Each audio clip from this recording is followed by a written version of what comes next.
antes de mais agradecer à PDC e em particular à secção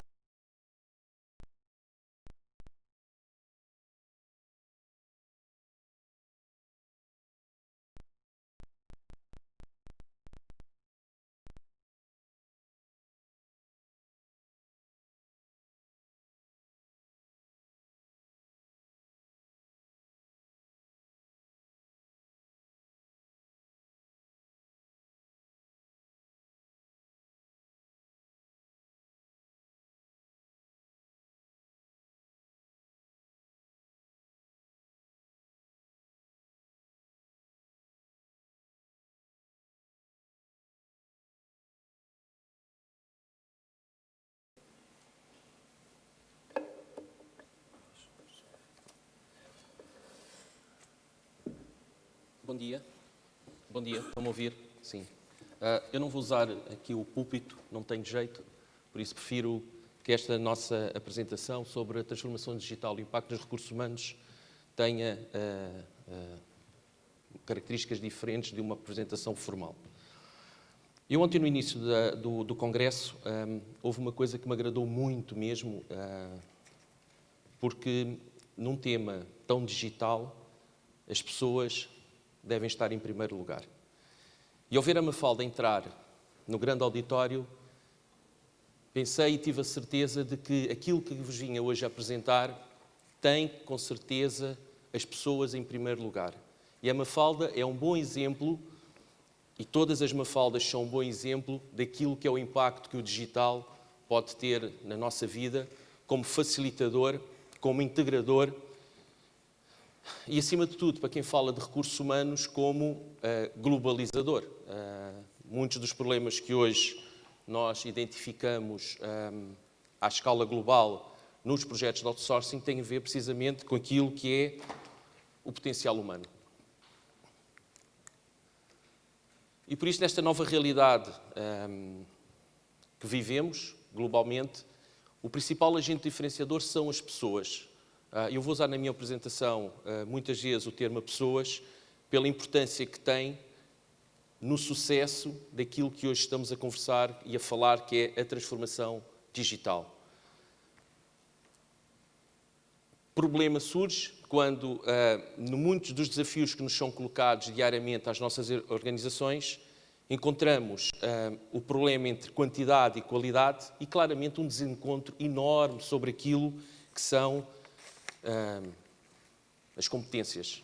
Também vamos falar de competências e vamos falar como é que esta globalização também impacta naquilo que são os nossos projetos.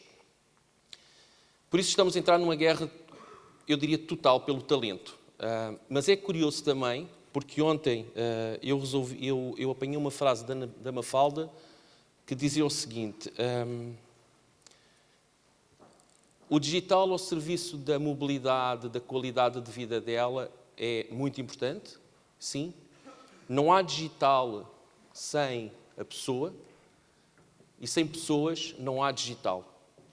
E por isso é dentro desta dicotomia que devemos analisar hoje aquilo que é a questão do outsourcing e os problemas que se levantam na perspectiva dos recursos humanos, porque é hoje, sem dúvida, e volto a frisar, sem dúvida, a grande questão é o tema do talent shortage e aquilo que hoje impacta a nível mundial com as nossas organizações, essa falta.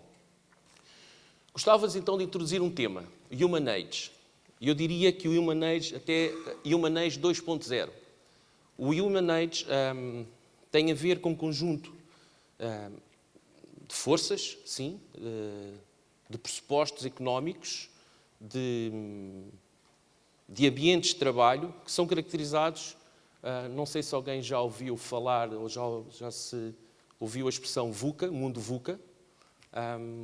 Esse contexto macroeconómico sustentado dentro destas incertezas, desta volatilidade e desta complexidade e ambiguidade, torna o mundo de trabalho complexo, global, a necessidade de procura de modelos de trabalhos, os processos de automação, a criação de modelos preditivos, e aquilo que é hoje o grande desafio para a maioria das organizações é, como eu dentro destes 4 grandes tendências que são o desencontro de talento e questões demográficas, o aumento da sofisticação do cliente, e cliente aqui entenda-se, muitas vezes, em muitos mercados, o nosso cliente é a pessoa que nós queremos ter dentro da nossa organização. As revoluções tecnológicas e, frisando o princípio do cliente, também o cliente candidato, são as questões das escolhas individuais. Por isso, hoje, olhando para aquilo que é o mercado de trabalho, os processos de digitalização têm claramente vindo a impactar e a desenvolver-se de uma forma acentuada. E eu gostava de partilhar convosco estes 4 momentos. Os produtos tradicionais, sim, bom, tailor-made, os processos de evolução foram, aqui a indústria automóvel teve um papel importante naquilo que foi a evolução. Processos de inovação, sim. A seguir as estratégias Blue Ocean, o exemplo que dou aqui é o Fórmula 1 da Accor, procurando criar soluções diferenciadoras dentro de mercados e dentro de serviços, melhorando estratégias, procurando acrescentar valor e acrescentar valor. E, por fim, a questão da transformação digital. Este é claramente hoje o grande momento, a grande ruptura. Muito daquilo que hoje estamos aqui a falar, há 10 anos atrás não existia. Gostava de fazer uma pergunta. Nesta sala, quem tem LinkedIn? 100%, quase. 99%. Twitter. Facebook. Pronto. Diria que quase 100% da sala tem Facebook. 99%. Este processo da transformação digital, deixem-vos dizer o seguinte. Eu trouxe aqui umas cábulas, eu gosto muito, e estamos a falar do tema digital, mas o papel para mim continua a funcionar maravilhosamente. E gostava de vos partilhar convosco alguns dados importantes desta enorme transformação e desta grande macro tendência da transformação digital. Em 1938, surgiu o primeiro telégrafo. 40 anos mais tarde, Bell desenvolve o telefone.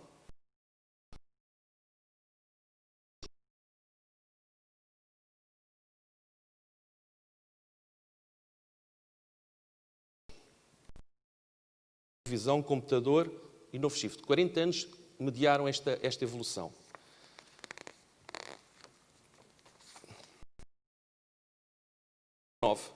Ouviu-se a rádio pela primeira vez. A notícia da caminhada de Neil Armstrong na Lua. Atualmente, a data hoje, o meu smartphone, o vosso telemóvel tem mais capacidade de armazenamento do que todos os computadores que a NASA disponibilizou no programa Apollo. Mais um número. Hoje, o Facebook tem 1 bilhão de utilizadores em todo o mundo. Neste preciso momento, existem, ao minuto, 100 horas de downloads no YouTube. E o Twitter, neste preciso momento, 25 milhões de interações. Ou seja, e só para falar destes 3 nomes, há 10 anos atrás não existiam. Ou se existiam, eram praticamente desconhecidos.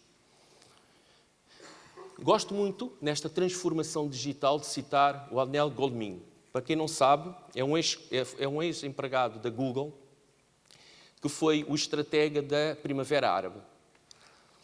Numa entrevista para a NBC,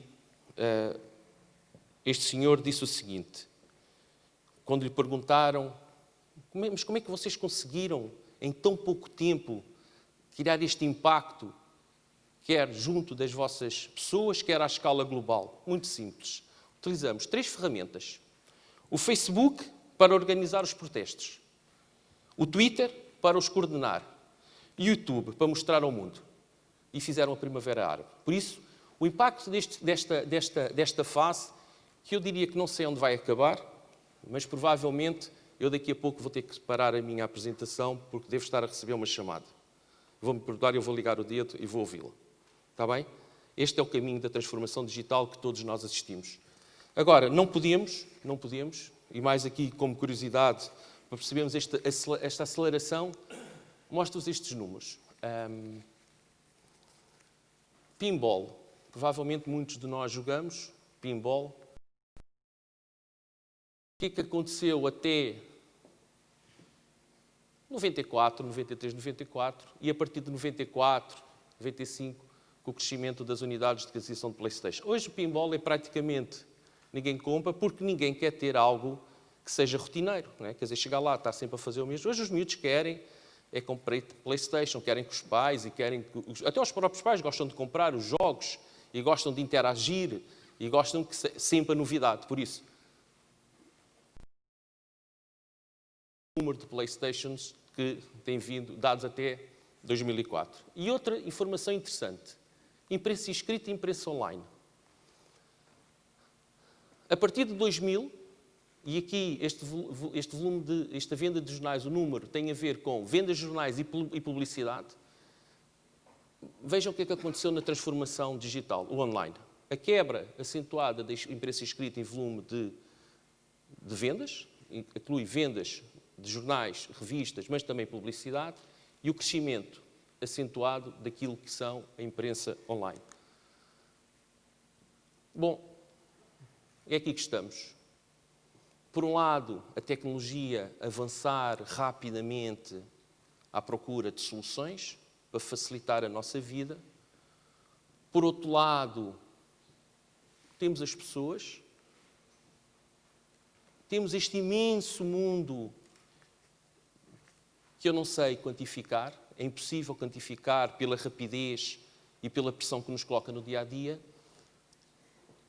mas vejo aqui processos que nos são extremamente úteis na gestão do nosso negócio e que nós, e quando se trabalha recursos humanos e quando se trabalha processos, hoje nós trabalhamos muito na lógica de algoritmos preditivos. Queremos perceber em que momento, em que fase de todo o processo de identificação, de atração, nós estamos, quais são o data, ontem falou-se muito de data, e utilizando a expressão do senhor da Siemens, bom, isto parece uma buzzword, e se não utilizarmos convenientemente, é com certeza, mas hoje o data permite-nos criar modelos preditivos de perceber em que momento, em que geografia, nós podemos identificar o perfil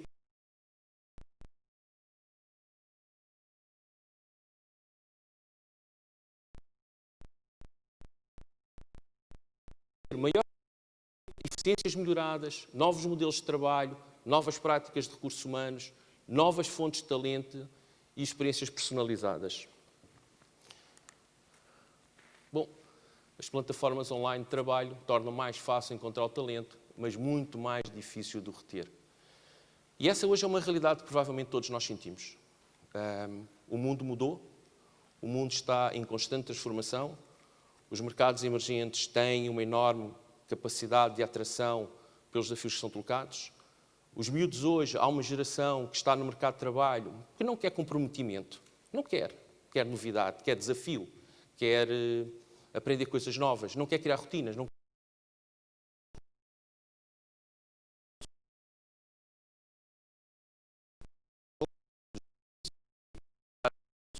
competitivos, vem cá buscar pessoas. Mas eu aqui também vos digo que ainda bem que vem cá buscar, porque nós também podemos ir lá buscar fora, e por isso esta troca eu não sou tão pessimista como alguns que, bom, se nos levam todos, como é que nós ficamos? Não, nós temos que criar condições também para atrair pessoas com mais-valias para os nossos projetos. Agora, estas plataformas online transformam claramente, e hoje eu posso estar sentado na minha mesa de trabalho ou no meu smartphone a consultar perfis em toda a parte do mundo, interagir com eles através de Skype, através de LinkedIn, através de Twitter e através de uma série de ferramentas que vos vou mostrar, que são soluções que têm à nossa disposição para interagir neste mundo digital e que nos permite encontrar pessoas, gerir pessoas, criar modelos. Provavelmente muitas não conhecem, outras são efetivas e utilizadas por muitas empresas à escala global, mas eu diria, por exemplo, sistemas de monitorização de recrutamento, soluções de recrutamento baseadas em dados e inteligência artificial, que eu defendo que é o futuro do nosso mercado, bases de dados digitais, trabalho on demand, gestão de crowdsourcing, e isso, todas estas ferramentas, quem tiver a curiosidade, perceberá que poderá, a partir daqui, chegar a uma série de informação e de pessoas e de projetos. E por isso estas plataformas transformaram. transformaram o nosso mundo, transformaram a realidade onde vivemos e, acima de tudo, criam-nos aqui um desafio, que é olhar para este mundo digital em duas perspectivas. Uma, do lado das pessoas. O que é que as pessoas hoje querem?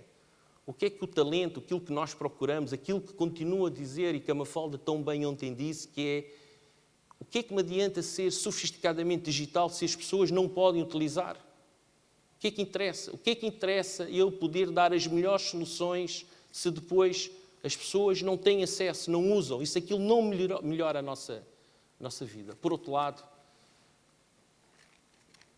temos as organizações. E as organizações hoje têm esta grande preocupação, que é onde é que estão as pessoas que eu preciso, como é que eu as vou buscar, onde é que eu as vou buscar, como é que eu posso interagir com elas, como é que eu posso trabalhar as pessoas do ponto de vista de individualidade, porque isto é outro processo hoje interessante nesta enorme transformação digital. E hoje giro a minha carreira por um smartphone. E hoje tomo a decisão para onde quero, quem quero e para onde vou. Hoje, não é de estranho nós hoje percebermos, fui contactado pela empresa A, bom, deixa lá ver se a empresa A é uma empresa interessante. Procure informação, tenha informação. E por isso neste choque, ou nestas duas áreas de interesse, que se cada vez mais, eu diria, confluem para esta realidade global, vive o nosso mundo, o mundo de trabalho.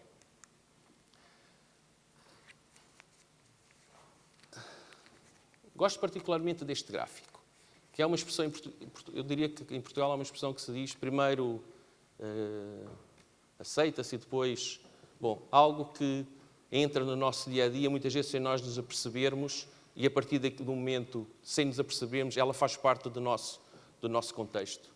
Esta é hoje a realidade digital e o modelo que estamos a conversar e aquele modelo que estamos aqui a debater, que é, por um lado, ela é muito rápida, isso é verdade, ela entra, nós muitas vezes não nos apercebemos. Ontem, numa apresentação, falava-se da Internet of Things. É uma realidade que entra na nossa casa, quer dizer, a domótica, a possibilidade de pôr os eletrodomésticos a conversar e a preparar, vou chegar a casa, olha, liga ao forno, põe o forno a aquecer, que hoje vou fazer, preciso do forno quente, ou põe a máquina, quando chegar a casa alguém vai ter que pôr a... Bom, eu não sei como é que comunicam eles, também é verdade, a pessoa também me dizia na apresentação, não sei como é que comunica, mas este é o caminho que queremos percorrer. Bom, transformação digital consiste em confiança, e disto que estamos a falar. O mundo abriu. A questão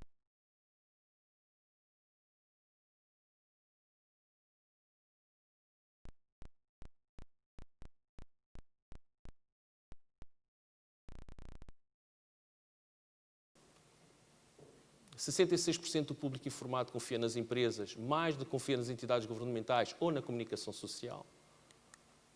A credibilidade do CEO foi a que mais aumentou desde 2015. 86% das pessoas acredita que os líderes das empresas devem interagir diretamente e os seus valores, casos de sucesso e obstáculos vencidos. O exemplo de que ontem,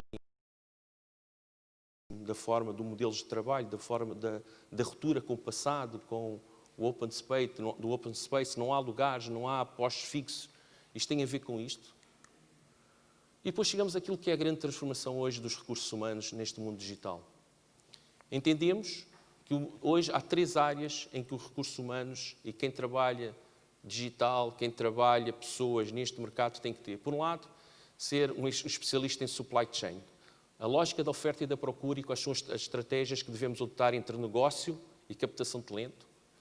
Ser marketeer. Hoje, cada vez mais, recursos humanos, tecnologia, trabalham numa lógica. Como é que eu devo ter a capacidade de atrair, de trabalhar o employer branding para trazer para dentro da minha organização os melhores? E, por fim, designer. Hoje, os modelos tradicionais de trabalho estão a ser alterados, estão a finalizar, e por isso precisamos pôr em prática novos modelos, novas interações, a questão da atração das cidades, como é que podemos pôr as pessoas a trabalhar em casa, o impacto das cidades que oferecerem melhores condições, ou seja, tudo isto está a ser pensado na forma de atrair talento. Gostava só de partilhar convosco este estudo. Eu trabalho numa organização que tem 70 anos, uma experiência enorme, mais de 50 anos em mercados emergentes, em que a questão do talento é uma preocupação e uma questão de atração e da transformação digital é muito importante.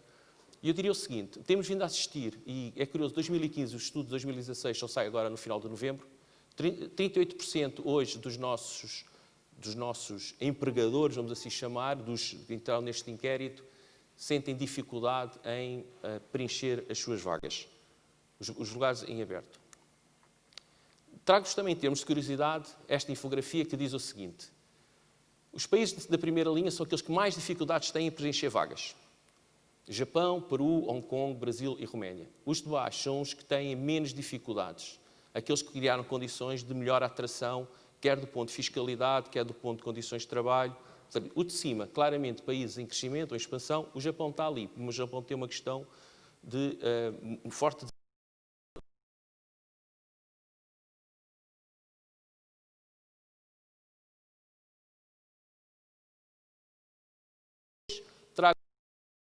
pensarmos. Reparem que o IT Staff está em nono lugar, como das posições com menos dificuldades. Comentava com alguém ali antes da nossa vinda para aqui a questão das pessoas com expertise, os skilled trade workers. Pessoas que, por exemplo, mecânicos, eletricistas. Hoje é muito difícil encontrarmos pessoas que estejam fora deste... Ou seja, a transformação digital foi tão rápida, puxou tudo para determinado lado.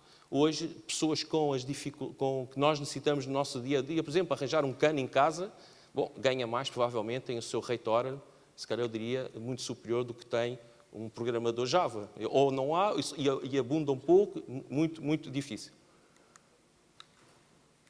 5 principais razões para estas dificuldades. Por um lado, falta de candidatos. Sim, 35% responde falta de candidatos.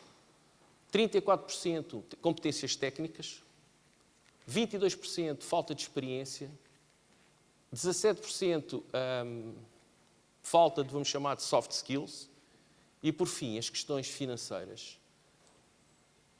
Nós aqui em Portugal temos um problema grande relativamente à questão digital e à questão tecnológica. Há hoje, em muitos setores ou em muitas áreas, falta de competência e falta de candidatos ou de recursos suficientes para responder às necessidades. O desafio é como é que nós podemos atrair pessoas de fora, de outras geografias, que se possam enquadrar naquilo que é as necessidades e na resposta imediata com qualidade para aquilo que são os desafios que são colocados. Dizer-vos que, do ponto de vista das pessoas, e mais uma vez é de pessoas que estamos aqui a falar, esta transformação digital cria um enorme desafio, aquilo que é a gestão. Nós queremos ter os melhores, mas não somos nós os únicos que os queremos ter. Existe à escala global outras geografias que também os pretendem. E esta interação que também facilitou entre chefias e colaboradores e a todos os níveis da organização veio claramente acelerar todo aquilo que é o processo da individualidade dos indivíduos neste mercado digital. Por fim, também só terminar com uma pequena reflexão, que é vencer no mundo do trabalho em constante mudança requer uma nova forma de pensar e abordar a sua força de trabalho. A individualidade continuará e vai ser muito importante. O entender que muitas vezes nesta geração que estão a entrar, eu diria as 2 últimas gerações, a questão do comportamento não tem a ver só com questões financeiras, tem a ver com qualidade de posto de trabalho, tem a ver com a qualidade e com a satisfação das pessoas. E por isso hoje o que se pede a quem trabalha a área digital e de pessoas é que repense os seus modelos de trabalho de modo a poder concretizar, efetivar e reter os melhores por o maior número de tempo possível. Obrigado.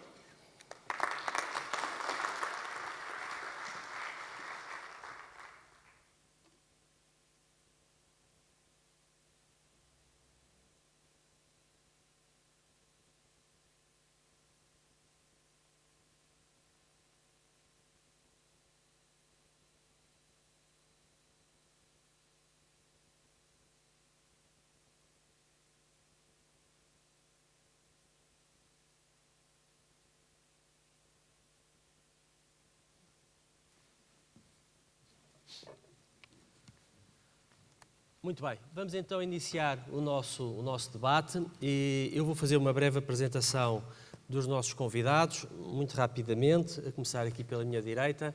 António Bandeira, responsável da área de Operações e Processos do Milênio BCP, licenciatura em Engenharia Eletrotécnica no IST, início da carreira no Banco Português do Atlântico, sempre nas áreas de IT e Sistemas. Em 89 integra os quadros do Banco Comercial Português, tendo ao longo dos anos assumido responsabilidades várias nas áreas de tecnologia e nas operações do banco em outras geografias. Polónia, Roménia, Grécia, Angola, Moçambique. Tudo geografias fáceis, não é? Em 2010 fica com a responsabilidade das áreas dos canais de Milênio BCP, desenvolvendo projetos nas áreas de Internet Banking, Mobile, Call Centers, acumulando ainda as responsabilidades na área de reclamações do banco. Desde 2012 que está como responsável da área de operações e ainda da área de processos. A par desta evolução, completou a sua formação nas áreas de gestão, com a frequência de cursos e programas vários no INSEAD, Universidade Católica e AES.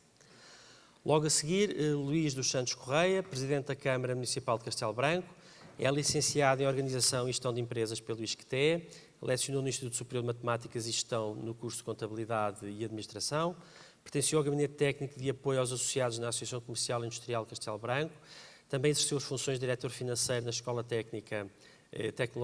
Tecnológica Profissional de Albicastrense, exerceu as funções de Diretor na Escola Profissional da Raia e da Anhanova, exerceu as funções de Diretor do Centro de Formação Profissional de Castelo Branco.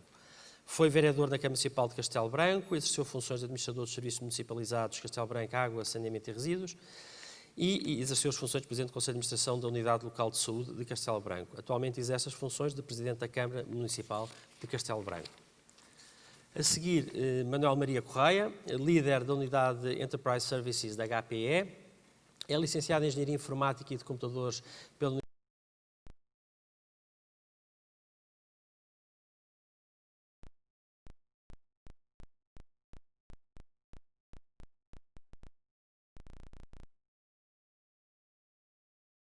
Três anos depois aceitou o desafio da Unidade de Personal Systems PSG para liderar a equipa de vendas das contas corporativas e setor público. Em 2011 foi nomeado Country Manager do PSG, com a fusão entre as áreas de negócio PSG e IPG Image and Printing Group. Em 2012 assume a função de Sales Director Corporate and Global Iberia na nova unidade resultante da fusão, a PPS Printing and Personal Systems. Trabalha há 20 anos na indústria de TIs, no início da sua carreira desempenhou várias funções de consultoria, vendas e consolidou a posição de gestão em multinacionais como a IBM, HP e agora na nova Hewlett Packard Enterprise. Pedro Afonso, administrador da Nova Base, com uma licenciatura em Engenharia Informática e de Computadores, com especialização em Sistemas Computacionais pelo Instituto Superior Técnico, possui ainda um Advanced Management Program pela Universidade Católica Portuguesa. Há 17 anos a trabalhar em Tecnologias de Informação e Comunicação, chegou à Nova Base há cerca de 15 anos, após a aquisição por esta da startup onde trabalhava. Desenvolveu na Nova Base como gestor, tendo saído das telecomunicações, que desenvolveu o conhecimento pelo setor empresarial em geral. Com vasta experiência na criação e transformação de vários negócios, é Managing Director da Nova Base Infrastructures and Managed Services desde 2013. Anteriormente liderou a divisão Digital TV da Nova Base, papel em que combinou o desenvolvimento e criação de novos negócios com a experiência na transformação de empresas com vista a obter sinergias e implementar novos modelos de negócio.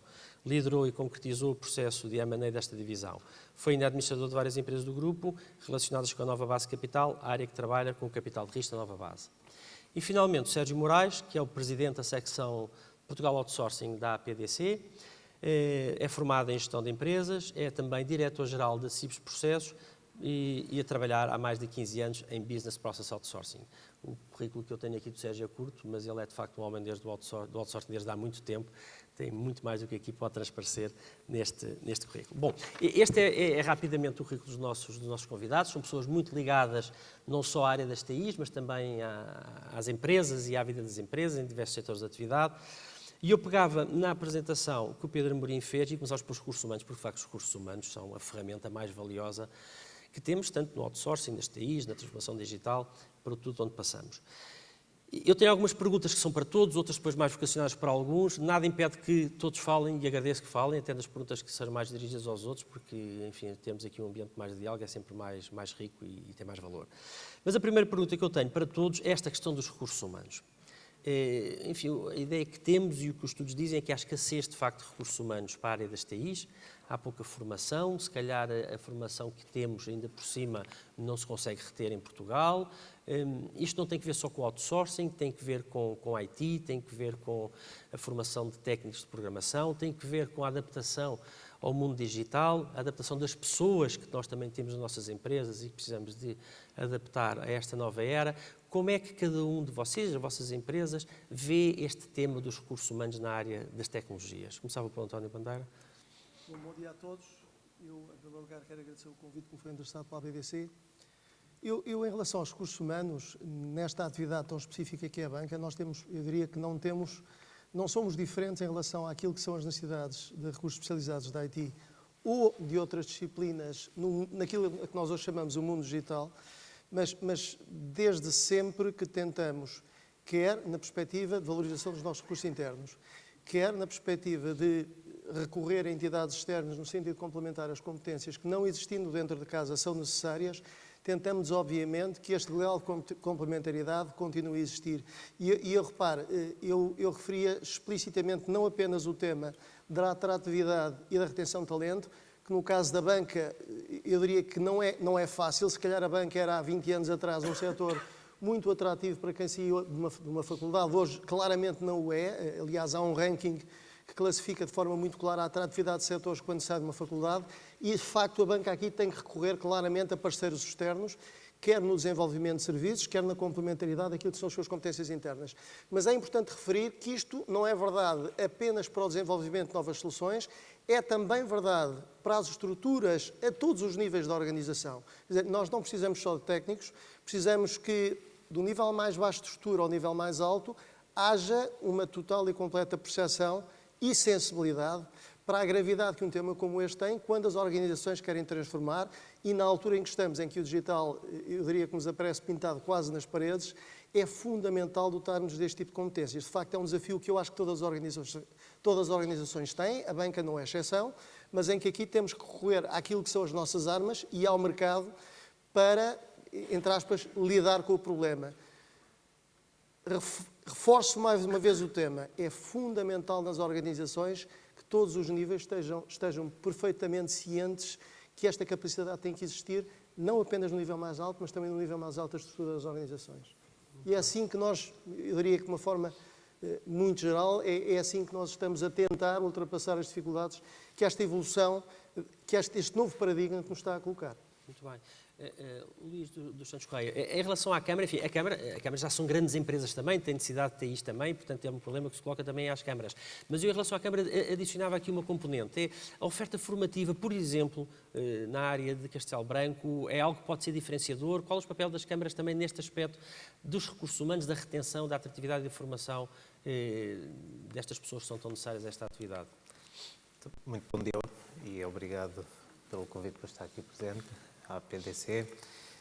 Bom dia a todos. Em primeiro lugar, dizer que nós, uma Câmara, tem hoje um papel interventivo em todas as áreas, em todos os setores, diria mesmo assim. E nós, principalmente em Castelo Branco, situado numa região do interior e numa região com dificuldades demográficas, perto de população, ainda mais sentimos aquilo que é as necessidades de mão de obra, de pessoas com competências e pessoas qualificadas. E é aqui que nós, Câmara Municipal, achamos que podemos também intervir, facilitando e criando condições e ambientes favoráveis à atração de recursos humanos.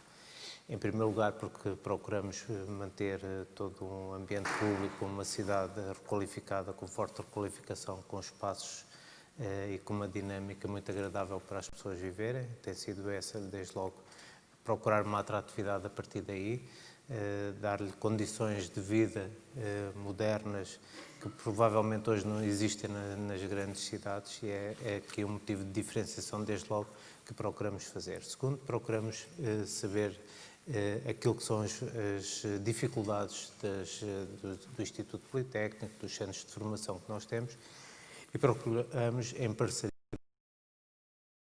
para eles desenvolverem melhor a sua atividade. Posso lhe dizer que chegamos a pormenores de, por exemplo, de empresas que que se instalam em Castelo Branco, precisam muitas vezes de formação específica para conseguirem ali ter quadros técnicos, e nós apoiamos desde logo também, estamos presentes nessa realidade, em parceria muitas vezes com o Instituto Politécnico, outras vezes com o IFP, outras vezes com centros de formação que até vêm de fora lá dar formação a essas pessoas, e é dessa forma que nós conseguimos também promover essa interação e essa atratividade também para os nossos recursos humanos. Facilitando também aqui, muitas vezes, algumas das empresas que nós pretendemos atrair, porque é um dos nossos objetivos principais, é, na verdade, criar postos de trabalho, porque sabemos que a criação de postos de trabalho é a única forma de termos e fixarmos pessoas em regiões como de Castelo Branco. Por outro lado, criamos também, sabendo que saem jovens do Instituto Politécnico, criamos também espaços para que ali possam desenvolver a sua formação e poder também criar os seus projetos empresariais.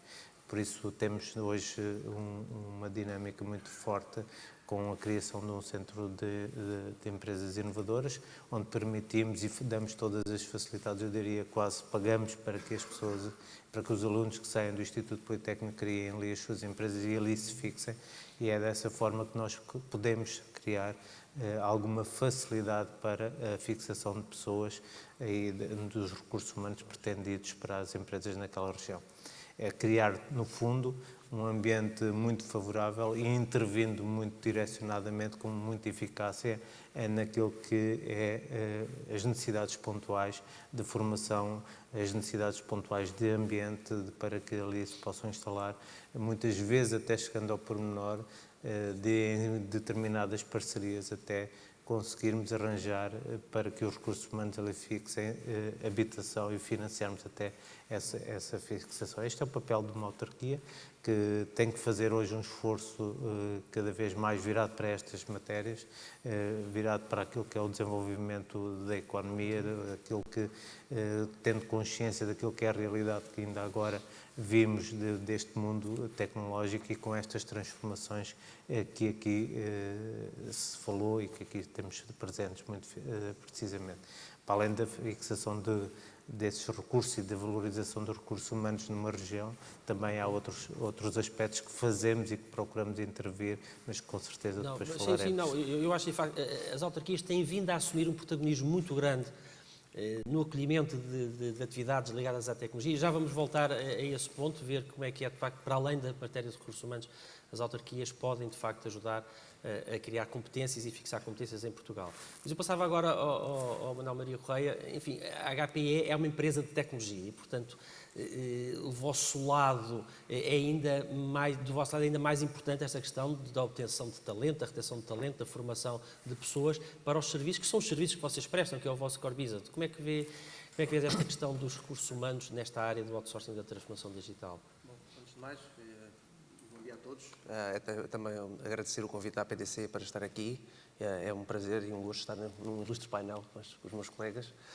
Olha, a questão dos recursos humanos é uma questão complexa e que nos vai atravessando ao longo dos vários anos, conforme não há dúvida que estamos numa transformação, não é? O keynote que acabámos de ouvir, a apresentação, é mais um testemunho de grande transformação que temos estado a viver, e isso põe impactos em várias áreas.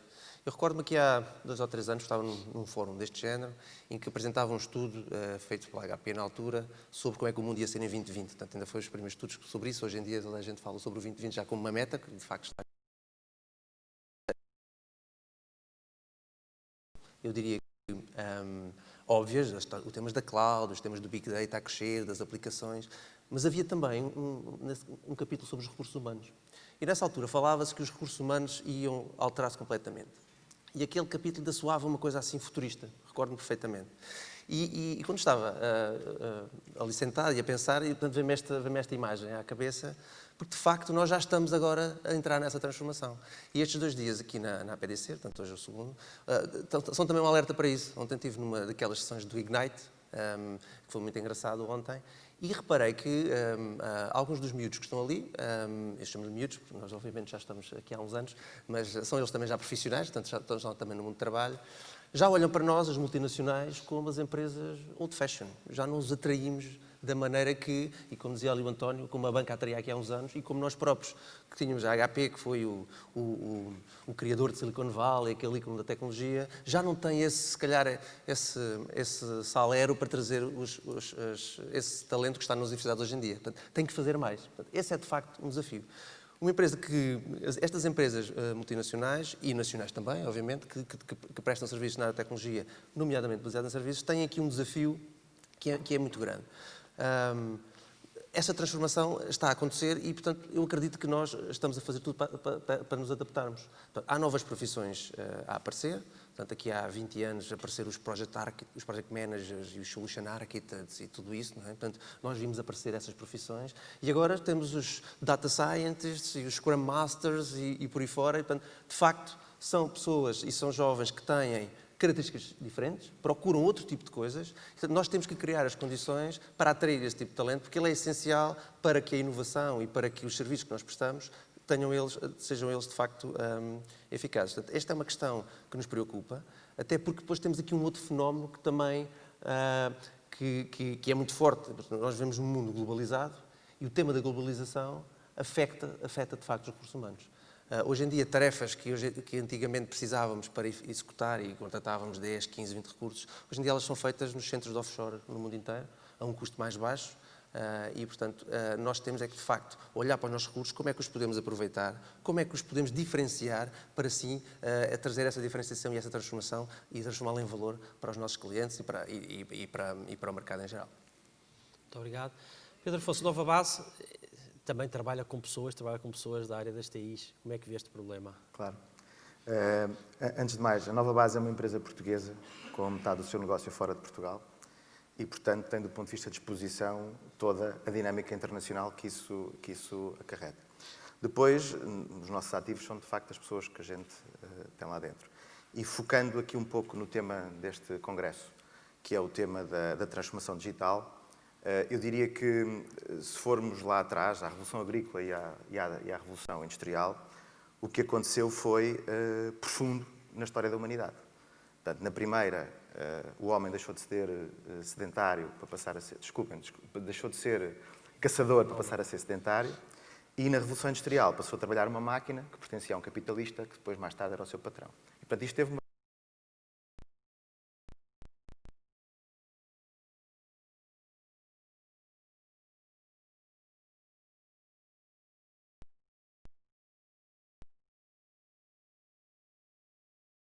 Havia outros temas. Todos os anos temos temas diferentes. O que interessa é que todos os anos temos disrupções que vão acontecendo no curto prazo e que normalmente acontecem nos próximos 12, 18 meses. A transformação que estamos a viver vai dar lá à frente, daqui a meia geração, um modo de viver diferente, um modo de estar diferente.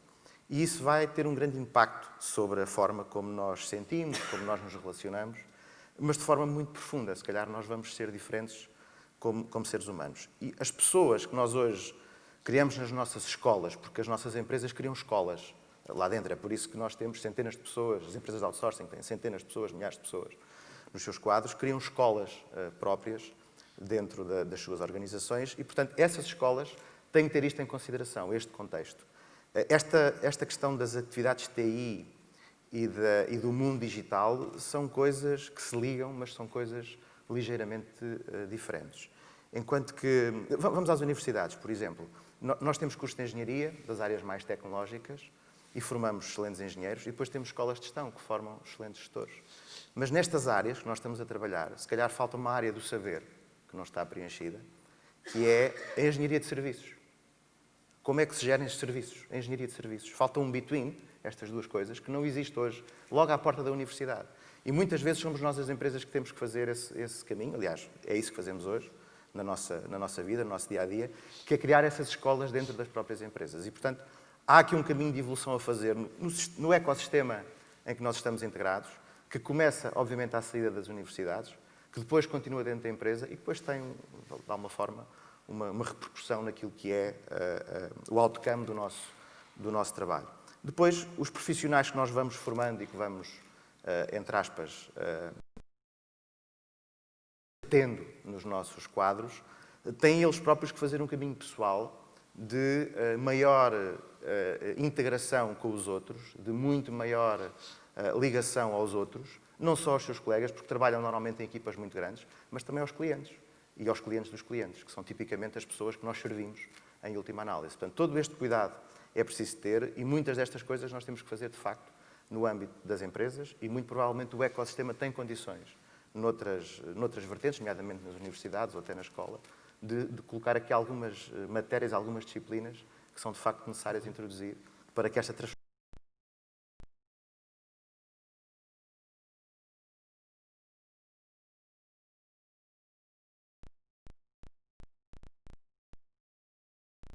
Pedia-te a opinião na dupla qualidade de managing da Senhora, bom dia a Diretora-Geral todos. da Antes de mais, CIBS queria e da agradecer, em nome da APO e da APDC, a vossa presença aqui neste painel.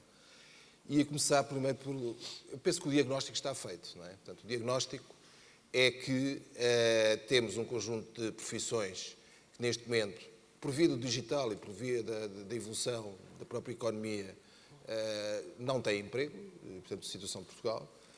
E depois, por outro lado, temos a falta de recursos, sobretudo nestas áreas da transformação digital. E, portanto, se o diagnóstico está feito, é preciso encontrar aqui um bocadinho quais são as formas, as soluções e os caminhos para resolver este problema. Portanto, acho que o diagnóstico não vale muito a pena estarmos aqui a debater muito mais. Há, de facto, falta de recursos, aqui e de uma forma geral. Há falta de recursos especializados nesta área e, por outro lado, há que encontrar esses recursos. Ora bem, dentro dessas soluções, eu penso que, por um lado, há um caminho que passa pela requalificação e passa pela formação. Portanto, nós precisamos de formar mais pessoas nestas áreas, precisamos de requalificar o conjunto de outras profissões nestas áreas. Depois há outros, e isto é engraçado, eu ainda ontem assisti aqui a um painel, exatamente nesta mesma sala, do que é que serão as próximas 10 profissões, ou uma aproximação das próximas 10 profissões do futuro, e estava aqui sentado, onde nós hoje estamos, um condutor de drones. Bem, ele assumiu-se perfeitamente como estando na profissão do futuro, ou neste caso até de presente, e portanto reciclou aquilo que fazia, e hoje é condutor de drones. Portanto, há aqui, digamos, uma evolução natural de um conjunto de profissões que penso que o próprio caminho está encontrado e de uma forma natural essa mudança vai acontecer. Voltando aqui ao nosso tema, se nós conseguirmos criar, de facto, um conjunto de iniciativas para reciclar e para formar e para atrair os jovens que hoje estão a entrar no mercado de trabalho, do ponto de vista daquilo que é necessário para as empresas, falta um outro tema, que é como é que os conseguimos reter aqui em Portugal com as atuais condições económicas que é possível dar. Bom, e este tema para mim é talvez um dos caminhos para tentar resolver um bocadinho este problema, que é, por um lado, as empresas que estão a trabalhar para o mercado português têm que continuar a oferecer aquilo que são as condições salariais que lhes permite estar competitivos no mercado português, mas há aqui uma peça que se pode juntar, que nós vamos falar um bocadinho a seguir, que é as empresas portuguesas que podem exportar serviços lá para fora. Ora bem, e é aqui um bocadinho que eu acho que pode ser uma das soluções, que é, nós não temos que exportar serviços lá para fora, num regime de nearshoring e outros modelos que vamos falar a seguir, num valor de prestação de serviços exatamente igual àquilo que prestamos para o mercado português. Porquê? Porque se nós depois começarmos a comparar com as ofertas dos outros países que também estão numa lógica de nearshoring, Portugal tem, em muitos dos indicadores, uma qualidade superior àquilo que é apresentado pelos outros nossos concorrentes nestas áreas. Bom, então temos que subir esse valor e apostar essencialmente na qualidade e não apostar no preço. Apostar na qualidade. E se apostarmos na qualidade, conseguimos ter um preço de qualidade mais atrativo, o que se vai traduzir numa retenção do talento que vai trabalhar, digamos, para estes projetos. Eu penso que é um bocadinho por aqui que uma das pistas que se pode, digamos, pensarmos todos e evoluirmos no sentido da solução deste problema. Não é? Muito bem. Passando agora para outro tema, que está relacionado com este, mas que é um tema diferente, tem que ver com o outsourcing em si e a ligação do outsourcing à transformação digital. O outsourcing é uma atividade que existe há muitos anos, nas vertentes de outsourcing de tecnologias e de formação, o ITO ou do BPO, do outsourcing de processos. Mas como é que, e podemos começar pelas empresas que prestam estes serviços, como é que as vossas empresas veem a evolução do serviço que prestam, ligando àquilo que é a transformação digital, que é forçosa nas empresas que são as vossas clientes, introduzindo transformação, como é que se liga o outsourcing a estes novos aspectos da transformação digital, como o Big Data, a mobilidade, o Cloud Computing, como é que as empresas de outsourcing encaram este novo mundo onde prestam serviços hoje em dia? Começar talvez, para baralhar um bocadinho a ordem, pelo Pedro Afonso. Bom, em primeiro lugar, o outsourcer faz parte da cadeia de valor do cliente. Ou seja, quando uma empresa contrata uma empresa de outsourcing, está a entregar a uma terceira parte, a uma segunda parte, aliás, uma parte da sua cadeia produtiva, da sua cadeia de valor. E desse ponto de vista, a dinâmica de negócio do cliente está em acelerar a transformação para o digital. Portanto, a primeira nota é que o outsourcer não pode ser um entrave a esse processo de mudança, tem que ser, pelo contrário, um catalisador. E, portanto, tem que fazer evoluir o seu processo de outsourcing, o seu contrato de outsourcing, o seu serviço de outsourcing, a sua prestação de serviços, para esse novo modelo ou para esses novos modelos que os clientes estão, de facto, no seu processo de transformação do seu negócio. Depois, isso tem uma implicação muito forte para nós, que é, muitas vezes, nós temos que ser bastante disruptivos na forma como prestamos o serviço. Muitas vezes isso é conflituante com o nosso próprio negócio. Portanto, muitas vezes nós temos que reinventar a forma como prestamos o serviço por forma a responder àquelas necessidades do cliente. Portanto, a primeira nota é, de facto, o outsourcer tem que ser um catalisador e não o contrário. E tem que trazer inovação nesse processo. Se no passado uma empresa de outsourcing o que fazia era, portanto, fechava um contrato com o cliente, tinha um conjunto de SLAs que tinha que cumprir e depois colocava equipas ao serviço desses SLAs, hoje o outsourcing tem que fazer muito mais do que isso. Tem que trazer soluções, que muitas vezes passam por automação, passam por sistemas que substituem partes da cadeia produtiva e isso obviamente muda o paradigma e muda a forma como nós o fazemos. Depois há uma nota muito relevante e que nós temos isso na nossa agenda e no nosso ADN de fundo, no nosso sangue, que é o tema do experience. Ou seja, quando nós estamos numa cadeia de valor de um cliente ou de uma operação de um cliente e temos utilizadores ou utilizadores de utilizadores dos sistemas que nós estamos a utilizar, o experience daquilo que nós estamos a fazer é fundamental. Já se falou aqui hoje da Mafalda, de ontem de manhã, todas as várias Mafaldas que existem na vida, no fundo, das pessoas que utilizam os sistemas que nós fazemos, e, de facto, nós temos que ter o experience no centro da nossa agenda. Isso significa que também as nossas pessoas, os nossos processos de trabalho, têm que incluir não só ferramentas de gestão, não só ferramentas de engenharia, mas ferramentas social, que sejam, de facto, inclusivas e que, de facto, cheguem ao cerne das dores das pessoas. E isso é fundamental para podermos trabalhar a sério o tema do experience, porque fica muito bem trazer experience nos nossos PowerPoints e nas nossas experiências. O tema é no contexto da ação, no contexto dos projetos, no contexto dos contratos de serviços, como é que isso de facto se implementa. E é preciso ter processos de trabalho, é preciso ter ferramentas social em que isso de facto seja uma realidade. Sérgio, como é que vês esta questão, este tema? Não me querendo alongar muito, eu costumo dizer que o outsourcing veio para ficar e ficou o mesmo. Ou seja, já tenho 50 e poucos, havia uma frase que na minha adolescência que fixei, que era um advertiser da Toyota e que dizia de facto que o Toyota veio para ficar e ficou o mesmo. E eu acho que o outsourcing é um bocadinho isto. E não estou a falar em Portugal, estou a falar do ponto de vista de conceito de organização de uma empresa. Ou seja, acho que é um dado adquirido que as empresas de hoje e as do futuro vão ter uma componente de outsourcing. Ou seja, este componente de outsourcing vai a ter modelos de evolução. Mas, digamos, a invenção do outsourcing, e temos casos semelhantes, por exemplo, em setores avançadíssimos do ponto de vista de gestão, que é, por exemplo, o caso do setor da aviação, em que o conceito da low cost e das companhias de bandeira é que a low cost tem outsourcing, a outra não tem. Quer dizer, há aqui, de facto, para mim, a primeira conclusão a tirar é que, de facto, o outsourcing veio para ficar e ficou mesmo. Pegando um bocadinho nisto, o que é que são agora os passos que se estão a dar nesta evolução do conceito de outsourcing?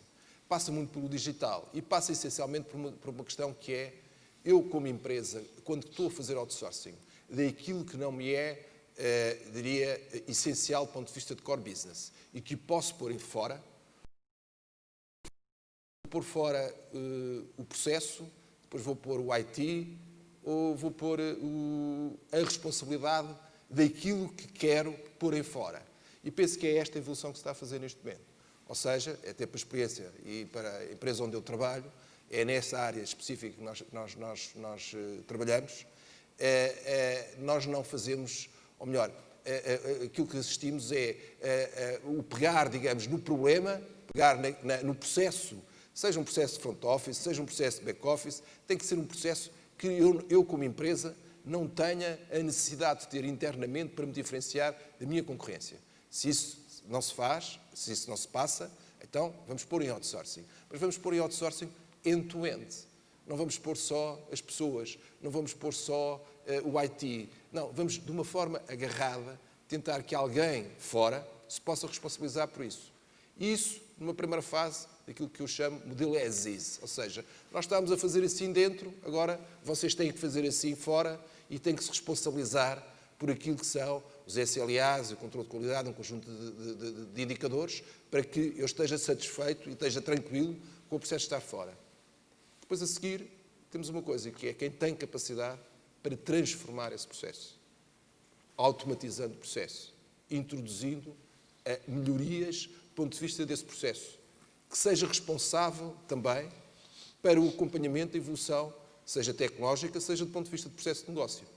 Bom, e é um bocadinho aqui onde eu acho que nós neste momento estamos a viver, que é a transformação daquilo que é os processos de outsourcing, porque o modelo de outsourcing veio para ficar, portanto, digamos, um passo a seguir que está-se neste momento a dar, e em que há uma responsabilização por parte da empresa que põe em outsourcing, desse fornecedor, já com uma responsabilização mais lata, muito maior, mais abrangente.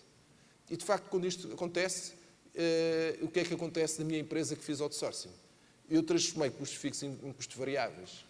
Ou seja, se o meu negócio estiver a aumentar, eu vou pagar mais ao meu outsourcer. Mas se ele estiver a diminuir, eu vou pagar menos. E, portanto, este modelo cria uma flexibilidade. E, sobretudo, nós vimos ontem, vimos hoje e vamos continuar a ver, o mundo está com uma cadência de mudança brutal. Aquilo que eu estou a dizer, com certeza daqui a 10 minutos não é válido. Estou a exagerar, mas é um bocadinho assim. Bom, e, portanto, há que criar aqui estes modelos flexíveis para que se consiga serem, digamos, sustentáveis do ponto de vista daquilo que é o negócio das empresas. Não é? Manuel Maria, como é que a HPE vê esta ligação entre o outsourcing, a evolução do outsourcing e a transformação digital? Vamos ver, a mim cabe-me reiterar aquilo que os meus colegas disseram. Portanto, é sempre bom falar Há um assim. grande alinhamento na indústria, então, não é? Vamos lá ver. Este tema do outsourcing, o outsourcing por si é uma palavra já antiga, não é? E que é muito lata e às vezes tem de facto demasiadas perspectivas. Eu gosto de olhar para ele como serviço. Acho que a palavra serviço aqui aplica-se mais. A evolução dos modelos de serviço aos nossos clientes e às empresas e às organizações, de facto. O próprio modelo de cloud, por exemplo, eu vejo como para mim é um modelo de outsourcing evoluído, não é mais do que isso, não é? E, portanto, nós temos vindo a assistir na indústria a estratégia de negócio das empresas que se vem alterando, dadas as transformações, tem levado a que estas transformações dos processos, como dizias e bem, sejam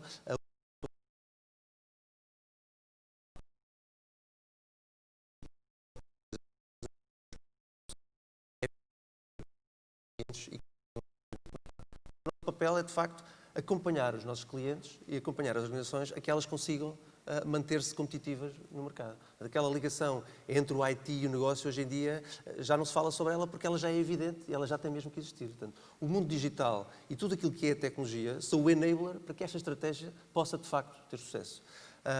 Isto tem tido, obviamente, um impacto enorme nas nossas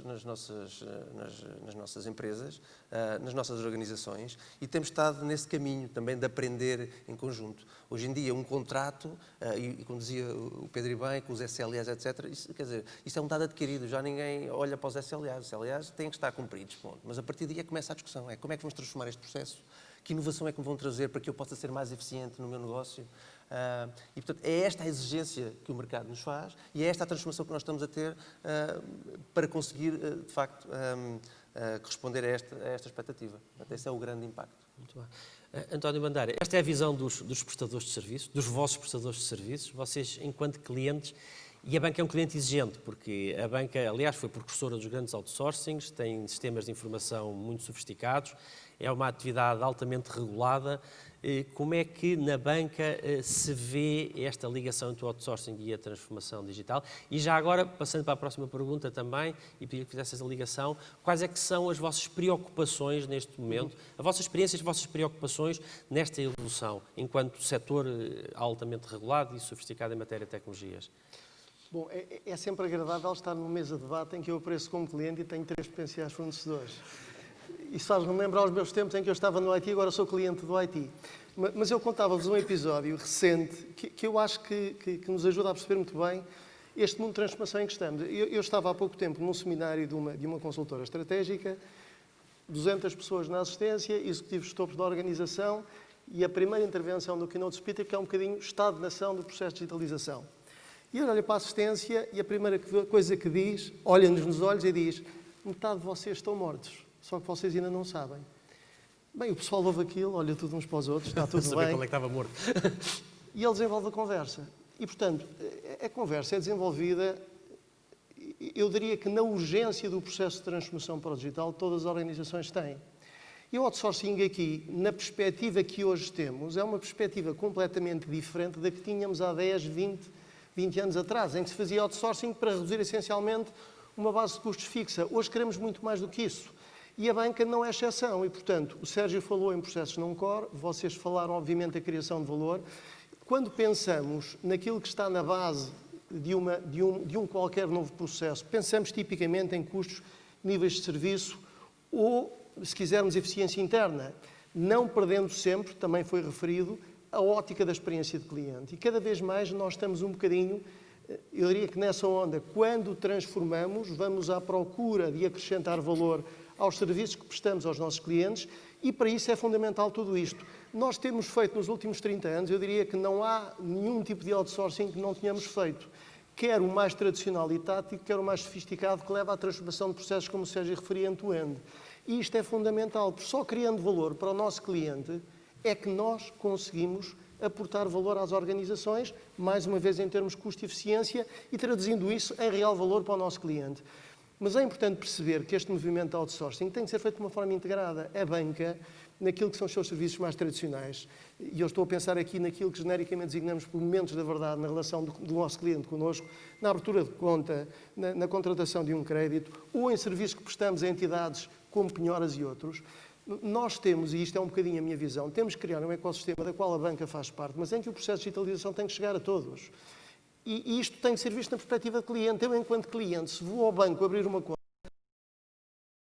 e para isso a banca precisa de informação que hoje em dia não está disponível online. António, a maior parte dos clientes já não quer ir ao banco abrir a conta, quer Claro, abrir a mas conta isso, em casa, isso ainda não é? isso é aquela perspectiva que a digitalização não é só ter mais apps ou ter mais funcionalidades num website. Quer dizer, é muito mais do que isso.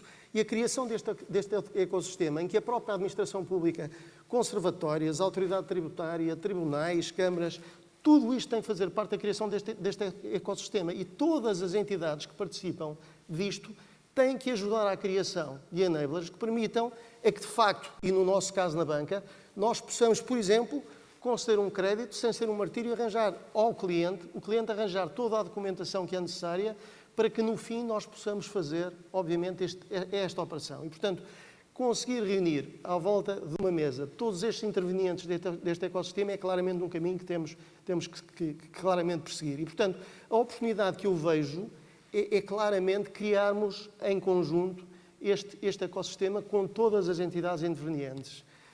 Temos, obviamente, ameaças em tudo isto. Já falámos de algumas, do lado dos recursos humanos, claramente, e no caso da banca em especial, há toda uma série de novas empresas, a que chamamos startups ou fintechs ou o que quisermos, que hoje em dia estão a entrar de forma muito ativa na desintermediação do negócio da banca. E, portanto, a banca, aqui o maior desafio que a banca tem é conseguir fazer o mesmo, rodeando-se provavelmente das parcerias mais adequadas em cada uma das áreas onde quer ser também ela a inovar e a aparecer na frente. E, para isso, o outsourcing, na perspectiva mais antiga, deixa de servir e temos que criar novas formas de colaboração em que, de facto, a transformação dos nossos processos internos numa ótica de negócio, pensar o digital de uma forma completamente diferente, vertical e integrada. Tema de recursos humanos, temas de competência, temas de oferta, temas de marketing, temas de novas funcionalidades, isto é absolutamente vital. E a banca tem que saber traçar este caminho. E se não souber traçar este caminho com os parceiros corretos, infelizmente poderá estar do lado da plateia que ainda não sabe. E nós não queremos isso.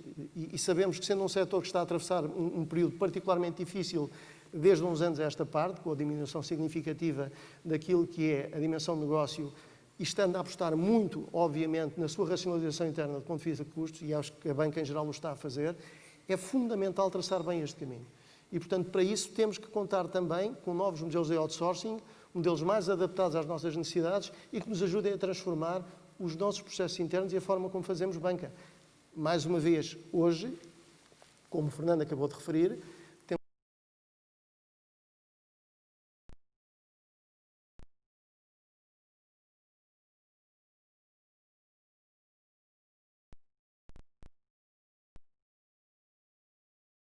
na forma como os bancos entendem. E para isso precisamos de tecnologia, de pessoas, de know-how, processos completamente diferentes. E é este o caminho que nós estamos a tentar traçar. Eu queria dar o dedo de resposta precisamente porque eu acho que isto é um desafio e eu acho que o desafio da banca acaba por não ser muito diferente de outras áreas que também são áreas críticas e que também são áreas que necessitam de serviços sofisticados e altamente regulados, como é o caso da área da saúde, por exemplo, a área da educação, a área da justiça. Muito rapidamente, porque não teve muito tempo, mas se alguém quiser dar aqui uma axiga quanto a estes desafios, também poderia ser interessante. Uma ideia que o António transmitiu e que me parece também muito importante neste ciclo da evolução do outsourcing. E o setor da banca, desse ponto de vista, é pioneiro, que é o poder fazer um outsourcing sistémico. Ou seja, o António aflorou um bocadinho este tema, que é, em vez de ser banco a banco per si, fazer o outsourcing, é encontrar um tema, um processo, que é comum ao setor e que todos podem fazer outsourcing e, portanto, com muito mais, neste caso, com muito mais vantagens e com muito mais, uma redução de custos muito maior do que se for per si banco a banco. Este exemplo, que acho que se pode falar aqui um bocadinho, tem a ver com uma Câmara de Penhoras, que, neste caso, a CIB está a montar para os bancos, é um processo que não nos diferencia absolutamente nada, pelo contrário, é perfeitamente pouco acrescentador da cadeia de valor do negócio de cada um dos bancos. Mas aquilo que se está a fazer não é fazer uma coisa de outsourcing com o banco A, B, C e D. Não, é fazer uma coisa que possa, digamos, ser montado para os bancos todos. Pegando e não perdendo muito tempo na pergunta do Fernando. Portanto, o setor da banca, neste caso, é pioneiro neste tema, digamos, de montar outsourcing sistémicos. Ora bem, há outros setores da atividade, o Fernando falou, o setor segurador, o setor de segurador da saúde, que pode perfeitamente montar exatamente das telcos, fazer uma portabilidade de um telemóvel de uma operadora para outra. Isto não é... Há aqui uns meandros por trás que têm a ver essencialmente com a questão, às vezes, de algum delay que é necessário fazer no processo da passagem de um cliente para o outro, e, portanto, que pode ter aqui algumas questões mais complicadas. Mas, quer dizer, a portabilidade é a portabilidade de um número, de um cliente de um lado para o outro. Que é uma coisa, por exemplo, que também na banca ainda não existe uma abertura de conta. Ou seja, eu tenho uma conta no banco A, não posso fazer portabilidade ainda integral para o banco B. Por exemplo, em UK isso é possível. Quer dizer, portanto, há aqui coisas, e, portanto, é, digamos, a segunda fase, que faz muito sentido em que sejam sistémicas desse ponto de vista, não é? Muito bem. Bom, vamos sair um bocadinho deste tema. Eu voltava aos municípios e voltava ao Luís Santos Correia e perguntava-lhe o seguinte. Estas empresas são empresas que têm necessidades muito variadas, porque têm até clientes em vários setores de atividade, precisam de pessoas, precisam de condições para se instalar. Como é que os municípios podem, de facto, trabalhar a atratividade para instalar na sua geografia, nas suas zonas, nas suas cidades, estas empresas tecnológicas?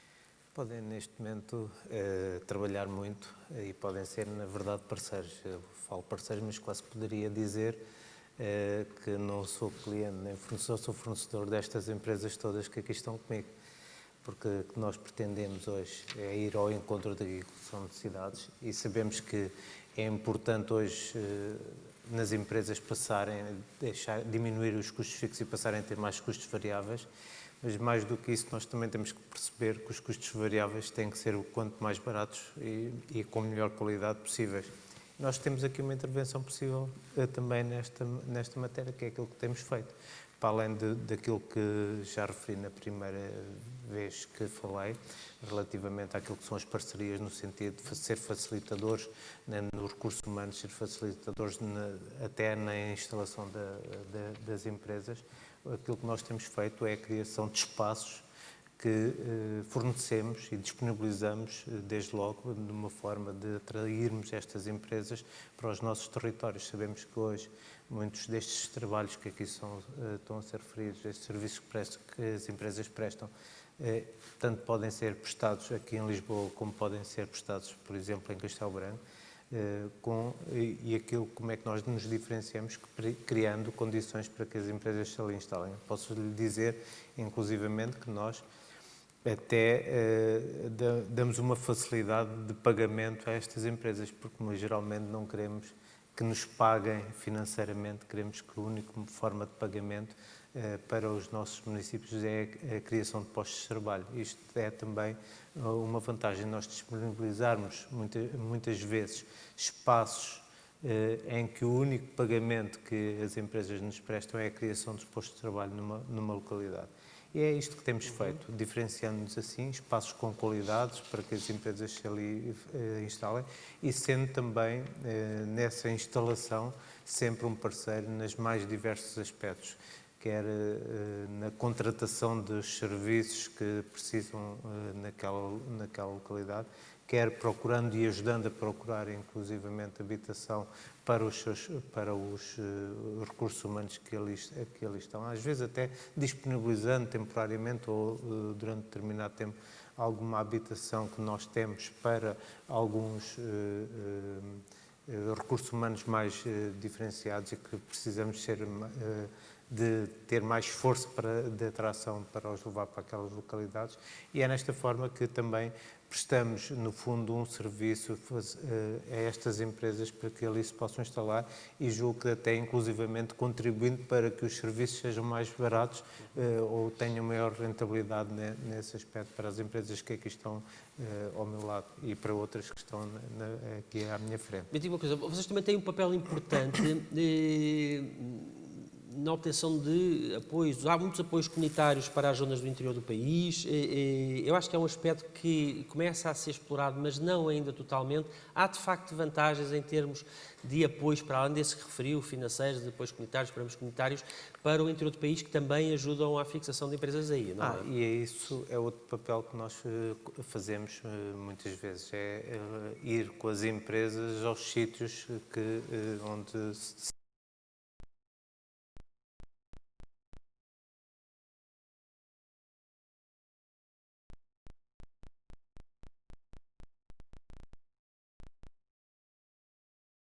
dizer que já acompanhei empresas, a CCDRC, ou gestores dos programas, não para qualquer influência, mas sobretudo para haver um esclarecimento mais direto e mais fácil às empresas que ali se querem instalar.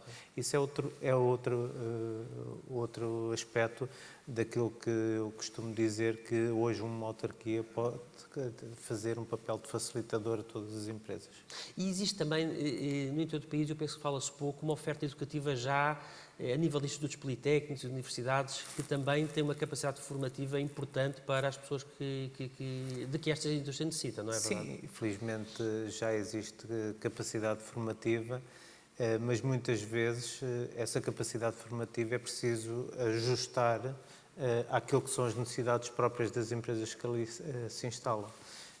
Sei lá, posso dizer um exemplo de um engenheiro informático que sai dali, portanto, quer de uma universidade ou do Instituto Politécnico da região.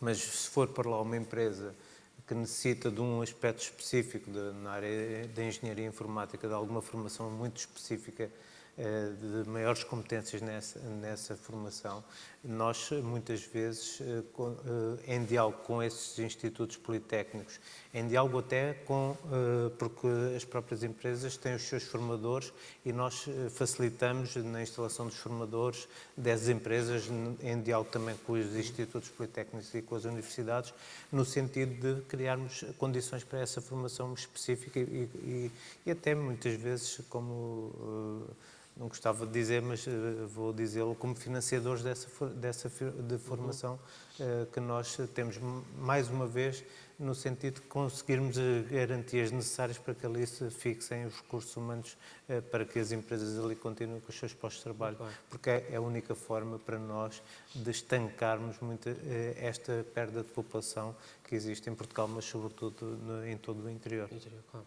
Muito bem, enfim, estamos quase a acabar o tempo, mas eu pedia para ser mais 10 minutos, tinha aqui muitas perguntas, não as vou fazer todas, mas pelo menos 2 ou 3 muito rapidamente, pedia a vossa opinião.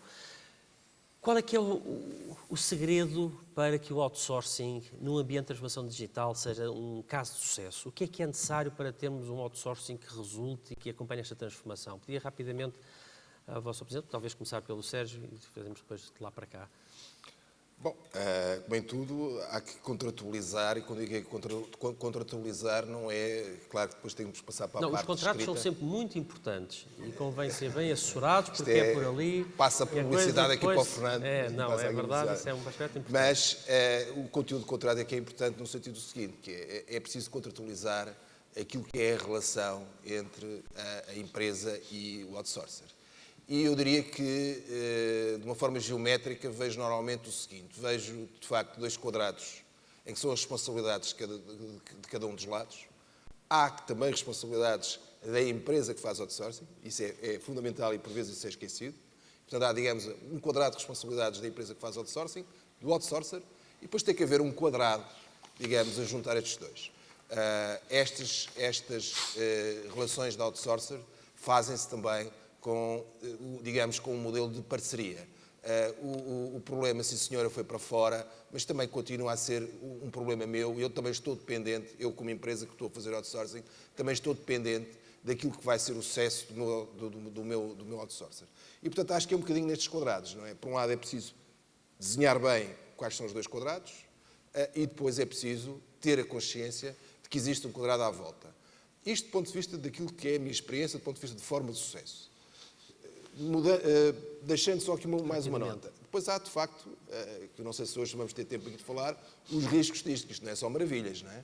Portanto, ou seja, há, por mais que seja desenhado um modelo que tenha sucesso, um conjunto de riscos para quem faz outsourcer. E, portanto, há que também precaver um bocadinho esse tema. Eu pedia sempre telegráficos, eu tinha só mais uma pergunta, mas gostava de ter a opinião em relação a esta de todos os presentes. Pedro. Então, telegraficamente, o quadrado do Sérgio, para mim, resume-se numa palavra, que é expectativa. Ou seja, a expectativa de quem compra o outsourcing estar alinhada com a expectativa de quem entrega o outsourcing. E do lado de quem entrega, portanto, e ainda nesse quadrado, há 2 visões. Há a visão de quem compra, que quer de facto uma parte da cadeia produtiva entrega a alguém, e há a visão de quem entrega, em que essa zona de outsourcing é apenas uma parte da cadeia de valor do IT. Ou seja, nós temos de ter uma visão integrada do IT como um todo. Desde a fase inicial, em que os badges são implementados, até à fase em que de facto o que temos que entregar é um serviço e não serviços avulsos. Há esta diferença grande que distingue o outsourcing de outros modelos de serviço, que é a diferença entre serviços e serviço. Manuel Maria. Olha, eu acho que, já respondi um pouco a essa pergunta, como é que este modelo tem que evoluir, nós temos que, de facto, nos ir transformando e ouvir quem está do lado de lá e nos adaptando. Portanto, acho que o segredo está por aí. Um outro tópico é como é que nós, como país, podemos ter sucesso nesta transformação, que não está a acontecer só em Portugal, que acontece no mundo inteiro. Não é? E exemplos como os que ouvimos aqui são ajudam-nos a resolver uma parte do problema. Mas temos que olhar também para a questão como um todo e olhar como é que nós, como marca Portugal, e aqui neste caso como exportador de serviços, nos podemos diferenciar. E não é por custo, de certeza, fizemos isso agora nos últimos anos, uma questão de sobrevivência, mas o caminho que vem agora aí a seguir é como é que esta transformação deste processo de outsourcing vão aumentar a nossa competitividade, não só para os nossos clientes aqui, mas como exportadores de serviços para os clientes lá fora. E essa é a grande questão que temos que resolver. Muito bem. Luís, não sei se do ponto de vista da Câmara, enfim, aqui há também a vossa experiência de outsourcing, o que é que nos pode dizer? Não tanto neste aspecto do outsourcing, mas também em todas as áreas e também estamos disponíveis para esta realidade. É que nós hoje acompanhamos muitas empresas, mercados externos, à procura de novos clientes e inclusivamente, posso lhe dizer, por exemplo, no setor do agroalimentar que nós tem sido uma aposta que nós temos feito, temos levado por esse mundo fora as empresas que estão sediadas no Conselho de Castelo Branco a feiras internacionais, a facilitar contactos com distribuidores nesta matéria do agroalimentar, aquilo que também poderemos fazer e fazemos também nesta matéria, aliás, com a APDC disponíveis já inclusivamente para contribuir para esse trabalho. É outro das áreas em que nós intervimos muitas vezes e podemos intervir, na verdade. António, finalmente, os segredos rapidamente de um bom outsourcing com Na transformação digital. perspectiva cliente, que é uma perspectiva interessante, eu deixaria 3 conselhos. Arrumar a casa antes de pensar fazer outsourcing, e isto implica não passar para o outsourcing gorduras que podemos capturar muito facilmente antes de pensar se querem fazer o outsourcing. Em segundo lugar, não fazer outsourcing de problemas. Há uma tendência natural, eu tenho um problema, se fizer outsourcing, livro-me dele. Não nos livramos. Amplificamos o problema e isto há um efeito bumerangue sempre. Portanto, não externalizar problemas é uma regra que é absolutamente vital. Terceira regra, passar muito tempo a pensar naquilo que são tudo aquilo que nós queremos passar para um contrato de outsourcing. Tenham a certeza que tudo aquilo em que vocês não pensaram quando entram numa jornada destas, vai acontecer. E se acontecer e não estiver previsto num contrato de outsourcing, ambas as partes têm um problema. E, portanto, eu diria que o BCP tem uma longa experiência ao longo de muitos anos em diferentes contratos de outsourcing e, portanto, posso dizer com conhecimento de causa que estas 3 regras, pelo menos estas, são fundamentais. Não acrescentaria mais, porque eu acho que se cumprirmos estas 3, o resultado final poderá ser bom. E nós temos, de facto, muito boas experiências nestas áreas, em diversas áreas do banco, que vão desde o IT às operações, à componente imóveis. Temos uma relativa experiência em diferentes áreas deste tipo de contratos. Sim, senhor. A última pergunta, e peço respostas rápidas, já falámos um bocadinho dela agora, afinal, o que é que Portugal pode ser diferenciador em matéria de atratividade de outsourcing de empresas estrangeiras, nomeadamente soluções de nearshoring? O que é que nos falta, o que é que nós já temos que pode ser ainda melhorado para atrair estes serviços para Portugal? E começar pelo António, que teve experiência também lá de fora, daquelas jurisdições todas complicadas. O que é que, na sua visão, enfim, poderá aqui ainda ser feito? O BCP aqui atuou no tempo, se quiser até em 2 posições diferentes, como receptor de serviços de outsourcing, mas também como prestador de serviços de outsourcing às operações. Porque nós, em tempos que já lá vão, e hoje ainda o fazemos para algumas geografias, centralizamos em Portugal um conjunto de competências e prestação de serviços às nossas operações exterior. E, portanto, eu diria que competências temos, acho que há que garantir do ponto de vista de país que temos empresas sólidas, com capacidade e dimensão, para podermos fazer ou para podermos confiar numa boa prestação de serviços, quer serviços que nós consumimos diretamente, quer serviços que, porventura, até o banco possa prestar a terceiros, sejam as operações, sejam os nossos clientes. E, portanto, claramente, a capacidade de execução, a confiabilidade, a solidez das empresas que nos prestam esse serviço e a experiência que têm e por última, a dimensão. É fundamental que uma empresa que nos presta serviço em áreas tão críticas como a banca venha com um track record sustentado e que nos permita estar à vontade quer quando contratamos diretamente, quer quando prestamos a serviço a terceiros. Muito bem. Luís, enfim, já tocou algum dos pontos, não sei se quer adicionar mais algum àquilo que de facto, já deu um panorama do que é que pode ser o papel. De uma autarquia nesta matéria, naquilo que é esta evolução que estamos aqui a tratar. Muito bem. Manuel Maria. Eu acho que, o tema da descentralização é essencial, é um fator crítico de sucesso para que a atratividade do país seja de facto grande. Temos que pensar como é que nos podemos diferenciar. Por custo não é de certeza. Há outros países no mundo que o fazem, são mais efetivos que nós. A relação qualidade-preço, obviamente, tem que lá estar. Portanto, nós temos que ser cost-effective, temos que ter custos baixos e, portanto, esse é um fator essencial. Mas temos também que ter esta qualidade, portanto, esse binómio também. Agora, a questão que vem aqui, e, portanto, isto acho que já é óbvio para todos, o que vem agora aqui a seguir é, ok, qual é a área ou qual é o tipo de serviço que nós, em Portugal, nos vamos diferenciar dos nossos concorrentes. E os nossos concorrentes são os outros países, não é? São os países que fazem offshore, os outros países que também fazem nearshore, nomeadamente a própria Espanha, que está aqui ao lado. E como é que nós conseguimos criar essas condições nesta transformação da força de trabalho que existe também e na transformação do negócio para que isto tudo resulte numa proposta de valor.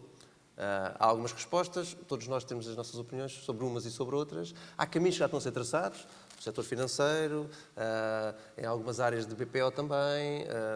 Há alguns polos já em Portugal que podem vir a ser eles próprios crescer e serem o marco que depois atrai tudo o resto, mas neste momento estamos num processo de transformação e ainda não definimos a nossa posição no mundo como país de atração para estes serviços. Sabemos que somos atrativos, mas ainda falta pensar como pensamos na Polónia. Fazer BPO, vou para a Polónia. Ou quero fazer Temos de colocar Portugal no mapa. manutenção aplicacional, vou para a Índia, não é? Portanto, onde já há grandes centros. Falta-nos, portanto, nunca vamos ser um país de volume, temos de nos diferenciar exatamente pelas características que temos e pôr, como dizias, e bem, pôr Portugal no mapa por uma característica que de facto todos pensem nela e venham para cá. Pedro? Nós temos excelentes infraestruturas que foram criadas nos últimos anos muito pelos setores das telecomunicações, etc. Portanto, não temos nenhum problema em ter autoestradas de comunicações perfeitas com o resto da Europa, com o resto do mundo. Temos pessoas excelentes, com capacidade linguística acima da média, se compararmos com franceses, alemães, polacos, portanto, indo para o outro lado da Europa. E podemos complementar isto com ferramentas que a tecnologia nos permite e que nos permite criar as tais diferenciações, os tais pontos diferenciadores para termos serviços competitivos lá para fora. Estou-me a lembrar da cloud, da automação, portanto, todas essas matérias que hoje estão em voga e que temos que complementar. Depois, não esquecer que nós estamos a 3 horas dos principais centros de negócios da Europa. E, portanto, isso é também um fator competitivo e de diferenciação do meu ponto de vista para nós podermos angariar, de facto, projetos de serviço para o mundo. E depois, somos um povo fantástico a receber, porque com 30 graus centígrados em pleno outono, não sei quantos países no mundo é que podem ter Na Europa isto. não há muitos. Exatamente. Muito bem. Sérgio, finalmente, e pedia-te para dar também a visão da secção Era aí Portugal que Outsourcing da eu ia APDC. chegar aqui, vou vestir vou pôr o chapéu da Portugal Outsourcing um bocadinho até para, passa a publicidade, perceberem um bocadinho o que é que nós estamos a fazer nesta área. Por um lado, temos neste momento 2 grandes iniciativas que cruzam um bocadinho com tudo isto que falamos aqui. Uma tem a ver com a questão da formação de talentos. Hoje temos uma falta de cerca de 70 mil recursos nestas áreas em Portugal e, portanto, há que fazer um conjunto de iniciativas, não vai ser só Portugal Outsourcing. Estamos a estudar neste momento uma iniciativa concreta para resolver este tema, ou olhamos para contribuir para resolver este tema, e, portanto, passa pela formação, passa pela requalificação e passa por criar, digamos, maior oferta de pessoas especializadas nesta área. A questão do nearshoring. A questão do nearshoring, por um lado, se nós de facto tivermos os recursos, tivermos as empresas, eu penso que o principal problema onde nós temos que focar é que Portugal ainda não está no radar. Ou seja, nós temos as qualidades todas que foram aqui apontadas, mas falta divulgar essas qualidades. Há que chegar aos países de destino e que estão interessados em plataformas de nearshoring e fazer uma atratividade para que se possam estabelecer em Portugal ou que possam contratar as empresas que já estão cá em Portugal. E, portanto, é muito neste vetor que nós estamos a tentar construir um conjunto de iniciativas em que possamos tentar contribuir para pôr Portugal no radar. Eu penso que o grande problema aqui é todas estas qualidades, desde o solo a todas as coisas que foram aqui referidas, chegarem àqueles que decidem onde é que vão pôr as suas operações de nearshoring. E, portanto, é muito nestes 2 vetores. Por um lado, criar talentos no mercado formados que são necessários. Por outro lado, fazer um bocadinho o nearshoring através de uma espécie de pesca à linha daquilo que são os decisores nos vários países, sobretudo a Europa e a América do Norte, onde, de facto, possam estar atentos e conhecerem aquilo que são as potencialidades de Portugal nestas áreas. Finalmente, para terminar, este conceito do outsourcing dentro da Portugal Outsourcing também está a ser alargado. E porquê? Porque o outsourcing, como já vimos aqui, não é só as empresas que prestam serviços de outsourcing.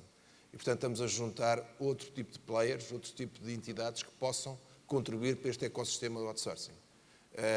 O primeiro passo que se deu nisso foi quem pode, por exemplo, ter condições de infraestruturas. A Câmara de Castelo Branco, hoje pertence, já tem uma parceria com Portugal Outsourcing.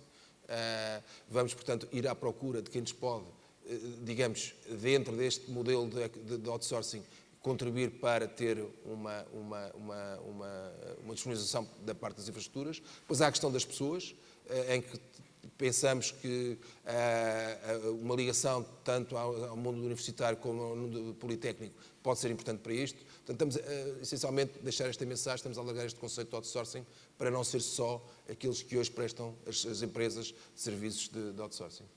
Muito bem, muito obrigado. Muito obrigado a todos por terem participado neste painel. Muito obrigado por terem ficado mais um bocadinho para além daquilo que era suposto. Esperemos que a discussão tenha sido útil e esperemos que para o ano cá estejamos, se não antes, a discutir estes temas novamente. Muito obrigado a todos. Muito obrigado. É tempo de fazer uma pausa para café. Convidamos todos os participantes a assistirem às sessões que se seguem no grande auditório. Um excelente congresso para todos.